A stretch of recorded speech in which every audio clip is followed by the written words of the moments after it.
Bakıda BMT-nin Ümumdünya Şəhərsalma Forumunun 13-cü sessiyası keçirilir. Paralel olaraq Bakı yenidən sular altında qalıb. Yəni ölkədə belə biabırçılıq yoxdur da uşaqlar. Bu da mida yasama. Bildiğiniz maşınlara baxın görün hamısı suyun içindədir. Bütün maşının içində su basır. Mayın 16-sında axşam saatlarında başlayan yağış Bakının bir çox yerini sular altında qoyub.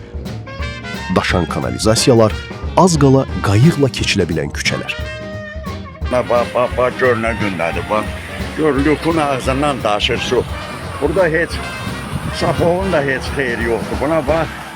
Öncəki aylarda da yağış səbəbindən paytaxtda bənzər hal yaşanmışdı. Şəhərsalmanın parlaq nümunəsi. Narahat olmayın. Su aydınlıktır. İnanın ki Bakımız Venetsiyadan güzel olacak. Küselere süslenmişem. Askin ol ne istiyorsan benden.